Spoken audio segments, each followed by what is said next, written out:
KPK terancam tak dapat tangkap petinggi BUMN. Komisaris Pemberantasan Korupsi atau KPK terancam tidak lagi memiliki wewenang untuk menangkap direksi BUMN yang tersandung korupsi usai Undang-Undang Nomor 1 Tahun 2025 tentang BUMN berlaku. Meski begitu, Menteri Hukum Supratman Andi Adgas menjamin penegakan hukum pada BUMN tidak akan melemah. Kekhawatiran melemahnya penegakan hukum ke BUMN muncul usai disahkannya Undang-Undang Nomor 1 Tahun 2025 tentang BUMN yang menyatakan petinggi BUMN bukan merupakan penyelenggara negara. Menteri Hukum Supratman Andi Adgas menegaskan jajaran direksi dan komisaris BUMN tetap bisa dijerat hukum yang menjamin penegakan hukum pada BUMN tidak akan melemah. Menteri BUMN Erick Thohir juga menegaskan tak ada pengaruh perubahan status direksi BUMN. Ia menyebut yang terlihat kasus korupsi tetap dapat diseret ke ranah hukum. Ia menambahkan Kementerian BUMN kini lebih aktif berkoordinasi dengan KPK dan Kejaksaan Agung dalam mendefinisikan kerugian negara maupun korupsi. Sementara itu, KPK menyebut akan melakukan kajian terhadap Undang-Undang BUMN untuk melihat secara mendalam dampaknya terhadap kewenangan KPK dalam penegakan hukum. KPK tentunya akan melihat secara lebih holistis apa saja aturan-aturan yang terkait dengan hal tersebut. Seperti KPK tentu akan melihat bagaimana isi dalam Undang-Undang Keuangan Negara, kemudian dalam Undang-Undang PNBP, Pembendaharaan Negara, kemudian KUHP, juga Undang-Undang Tipikor, kata anggota tim jubir KPK Budi Prasetyo. Implikasi Undang-Undang Nomor 1 Tahun 2025 tentang Badan Usaha Negara atau BUMN akan berimbas signifikan dalam proses pemberantasan perkara hukum. KPK tak lagi bisa menyentuh direksi dan komisaris BUMN. Dalam Undang-Undang BUMN ini menghapus status penyelenggara negara dari para petinggi perusahaan plat merah tersebut. Padahal dalam Undang-Undang KPK mengatur salah satu objek yang diusut KPK adalah penyelenggara negara yang melakukan tindak pidana korupsi. Sementara itu, petinggi BUMN tak berstatus penyelenggara negara.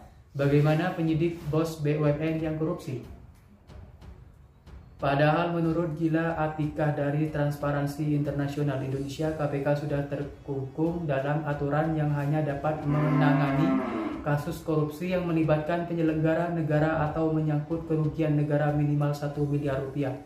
Aturan baru soal petinggi BUMN tak berstatus penyelenggara negara mencuat di tengah terungkapnya kasus-kasus korupsi di lingkungan BUMN yang menyebabkan kerugian negara hingga ratusan triliunan rupiah.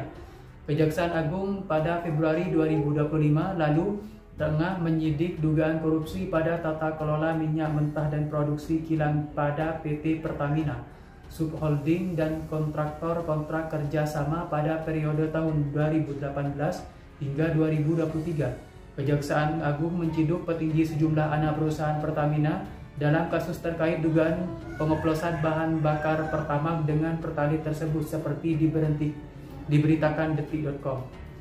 Kerugian negara sementara menurut perkiraan Kejaksaan Agung untuk di tahun 2023 saja sekitar 193 triliun.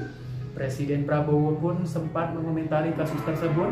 Lagi diurus itu semua, ya lagi diurus semua.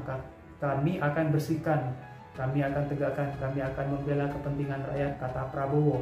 Sementara pada hari Senin, Pengadilan Negeri Pangkal Pinang juga baru saja memvonis penjara anggota direksi PT Timah yang terlibat dalam korupsi izin usaha pertambangan. Kerugian negara yang disebabkan kasus ini mencapai 300 triliun. Lalu apakah ada celah bagi penegak hukum untuk menindak petinggi BUMN yang terlibat kasus korupsi? Petinggi BUMN bukan lagi penyelenggara negara. Isu ini mencuat setelah terbitnya Undang-Undang BUMN terbaru yang merupakan perubahan ketiga dari Undang-Undang Nomor 19 Tahun 2003 tentang Badan Usaha Milik Negara. Undang-undang ini disahkan pada rapat paripurna DPR 4 Februari 2025.